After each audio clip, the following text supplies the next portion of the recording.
Money, money, money. Has there ever been a substantial amount of material produced around how to make money? Why is it then that so few people are successful financially? I don't know about you, but I've wondered about that for many, many years. In fact, I've studied it. I've went after it relentlessly to try and find out why. There are a number of reasons why, and I won't go into those just yet. What's important perhaps is the reasons, the barriers, the obstacles that apply to you in your situation. That is much more relevant, because once you overcome those, you are going to make significant progress towards your most serious goals. Money is just a byproduct. In terms of money itself, what we want to do is you want to know enough about money so that you can get control of it. My clients don't do things with their money because Peter Flannery says so. They do things with their money because they agree with what Peter Flannery says. In other words, I've coached them, I've educated them, I've helped them to upskill, and I've taught them how I do it and how others who have gone before them apply themselves to money. And by doing that, they've learnt over time. The knowledge is one thing, but the experience that goes along with that knowledge is absolutely invaluable. So the point is, knowledge and experience together is the key. That's what I've found works best. It's all very well to look at the theory.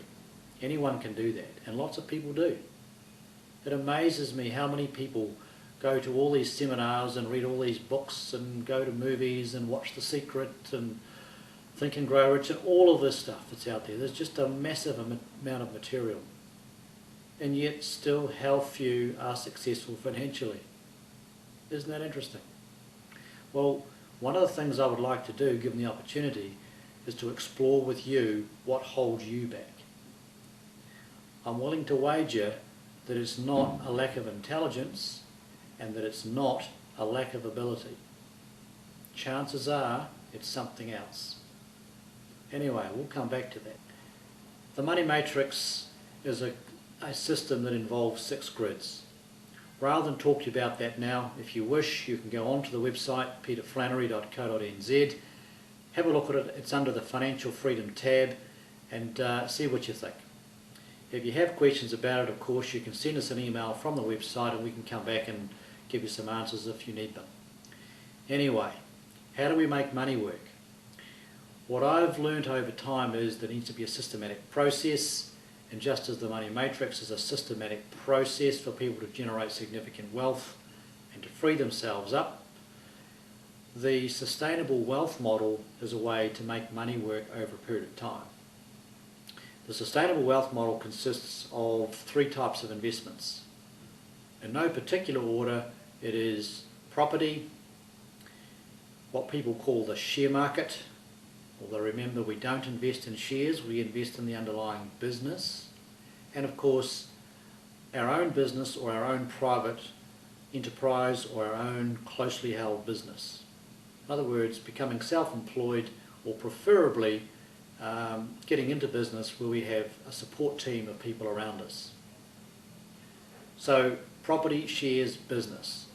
The combination of those 3 gives you any amount of opportunity. When you think about it, if you understand how to make property work beyond simplistic investing in a liquidity-driven, easy money environment of the last 15 to 20 years, property can be quite rewarding. Don't expect, though, the next 10 to 15 years to be quite as rewarding as the last 10 to 15 years, simply because the liquidity-driven environment of the 90s and the 2000s are a thing of the past. Western economies in particular have significant debt that they need to deleverage. Anyway, we'll come back to the finer points of economies and how that impacts on investing at another time. For now, property is a useful part of the sustainable wealth model because it's such a fundamental, secure type asset. The next asset class, and again this is not in any particular order, that my clients and I have found valuable, is what people call the share market. Once again, I hasten to add that we do not speculate on shares.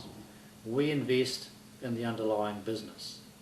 The way we do this is We don't look in the newspaper at any of that information. We may look at share brokers' websites. They contain some information that is useful. But there is specific information that I like to use. But first of all, let's do first things first. In terms of investing in the share market, we need to be very clear on the fact that it is not for the uninitiated, but then neither is property. What has happened in the last 15 or 20 years is that we have had easy money and a liquidity-driven environment, so anyone could invest in property and appear to be being successful. The rules are changing, and I suspect that making money out of property will be left to those who have specific skill now, rather than just anybody who chooses to throw money in that area. That's okay. I can soon show you how to make money out of property if you don't already know. The so-called share market, that is our specialty. Here's the key though. If you're going to invest in anything, be it a property or shares or your own business, you don't want to pay too much. The truth is, you want to pay as little as you possibly can for a good asset. So we don't want to buy an inferior quality property, and I know some of you are going to say, oh yeah, but I love to buy these properties that need doing up. Sure, but that doesn't mean it's not a quality property. It may need some superficial doing up and some renovation.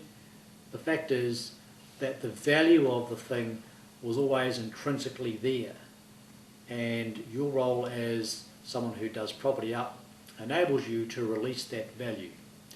When we look at share market or businesses listed on the share market, they're no different.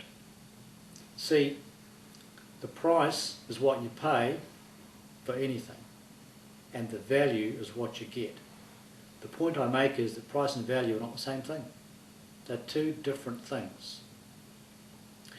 The way we establish value is to look at the use of capital.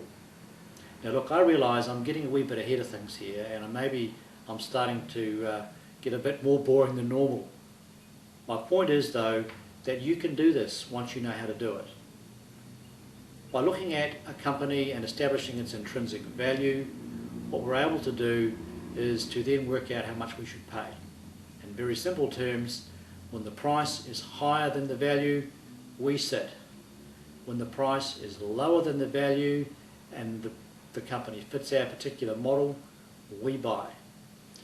We don't get caught up in share market crashes. In fact, they work to our advantage because we truly practice the idea of selling when prices are high and buying when prices are low. Typically, when other people are buying shares, we're selling. When other people are selling their shares through fear and trepidation, we're buying. And we're buying with the confidence of the intrinsic value that we've established. I'm going to show you how I do that at the How to Crack the Money Code workshop coming up very soon. For now, share market is an invaluable part of the sustainable wealth model.